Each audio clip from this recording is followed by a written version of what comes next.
Is the Samsung Galaxy A31 worth buying in 2021? Well, in this video, we're going to find out. Hey everybody, this is Andre here covering for Kevin on the Kevin Breeze channel, and today we're going to be taking a look at the Samsung Galaxy A31. These days, you can get this phone factory unlocked for GSM carriers.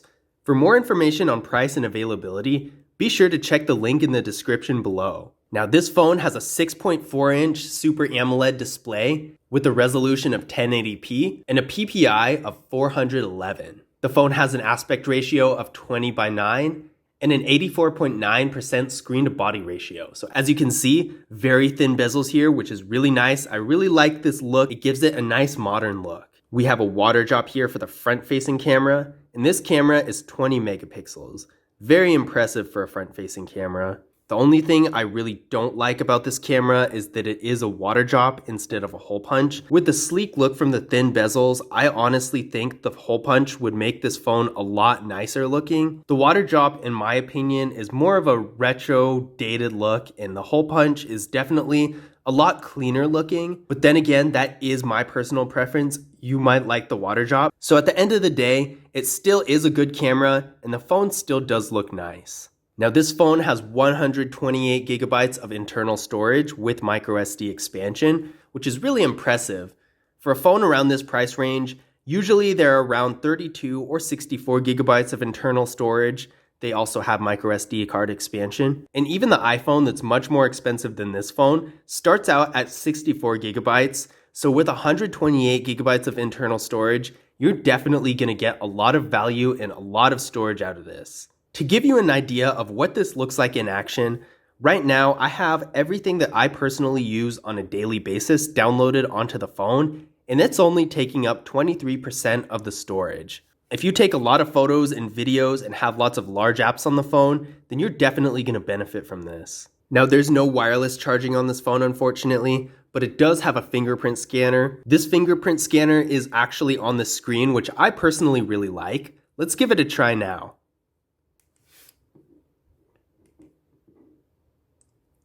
There we go, let's try it one more time.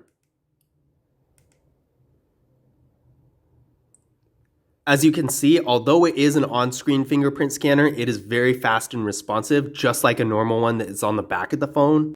I personally prefer the on-screen scanner. I think that now that it's 2021 and phones are getting more and more modern looking, the more things that can be digital, the better, and having an on-screen fingerprint scanner definitely helps with this. Since it is on the screen, it also does prevent any debris from actually messing up the fingerprint scanning itself. With a physical scanner, if anything gets on it, it might not read your fingerprint properly, but with a digital scanner, it's most likely going to be a little bit more reliable. This phone has face unlock as well, which I personally really like. It's a feature I use often, and being able to choose between a fingerprint scanner and face unlock, or even having both, is really nice because sometimes, depending on the situation, one might work better than the other, and being able to use both is really nice. Taking a look at the camera setup here, we do have a quad camera setup with a 48 megapixel rear camera, an 8 megapixel ultra wide camera, a 5 megapixel depth sensing camera, and a 5 megapixel macro camera. So this camera setup really does have it all. It's really nice to see a 48 megapixel camera on a phone like this. It's going to be able to take some great quality pictures, and having a higher megapixel ultra wide camera is a plus as well. Ultra wide is a feature that I personally use often, and if you take lots of photos, then I'm sure you're going to get a lot of use out of that.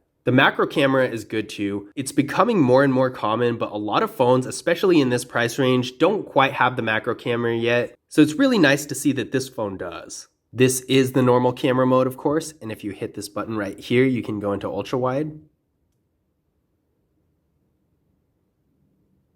And you can access portrait mode with the live focus right here.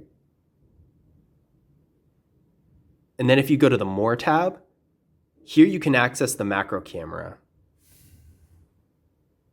And this is the front-facing camera. The quality of this camera is really impressive. I really do like the crisp image. And of course, you can go into portrait mode with the live focus right here.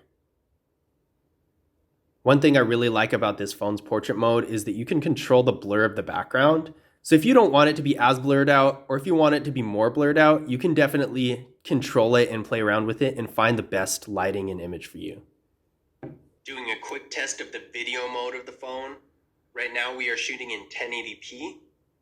Also keep in mind the audio quality. So as you can see, that was the video mode of the phone. It does shoot in quality up to 1080p, which honestly is a little bit disappointing to me. I would think that a phone with as many nice camera features as this one has would be able to shoot in 4K as well. But at the end of the day, it still does look good, and also the audio quality is good as well. I can definitely appreciate good audio quality from a phone like this because personally, I don't always like to use headphones or a speaker when I'm consuming content on a phone, and sometimes I do like to play things out loud just from the phone. A lot of mid-range smartphones like this one in this price range tend to have more distorted audio at higher volumes, and this phone really doesn't a whole lot.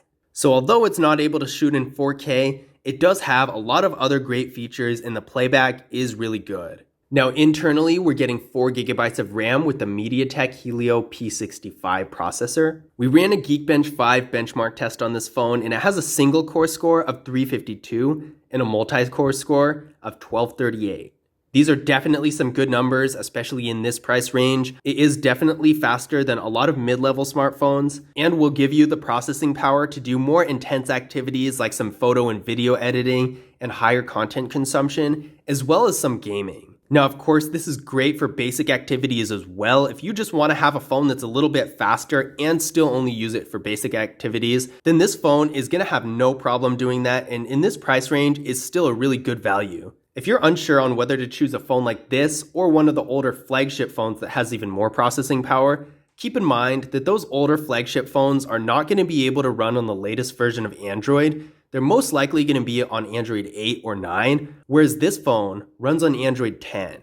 If you do want higher processing power and having the latest version of Android is important to you, then this phone would definitely be a good option for that. As far as battery goes, this phone has a 5000 milliamp hour battery and supports 15 watt fast charging. This is a very large battery and it's going to give you a lot of life. Another thing to keep in mind when comparing a phone like this to an older flagship phone around the same price range is this battery. Not only is this phone newer and will have a more fresh battery, but the battery is really big. A lot of those older flagship phones only have 3000 to 3500 milliamp hour batteries, whereas this one has a 5000 milliamp hour battery. So you're really going to get a lot of battery life and a lot of power out of this one. And although some of those older flagship phones might have higher processing capabilities, this phone really does have a bigger battery. So if you're on the go and battery life is important, then definitely keep this in mind as well. Now that we've gone over some of the specs of the phone, let's take a look at the hardware. So up top, there's not a whole lot going on. We just got the noise canceling microphone right here, and then our earpiece as well as our front-facing camera. On the bottom here, we have a 3.5mm headphone jack, a USB-C charging port, the microphone, and the speaker. On the left side, we have the slot for the SIM card and the microSD card. On the left side, we have the volume up button, the volume down button, and the power button. On the back of the phone, we have our camera setup, our flash, and then there's a Samsung logo right here. The back has a glossy finish and fingerprints surprisingly don't show up very much. There are quite a few on there right now, but you really don't see them a whole lot. Overall, the phone has a very sturdy build and you can tell the materials are higher quality. The design is very sleek and it looks really modern.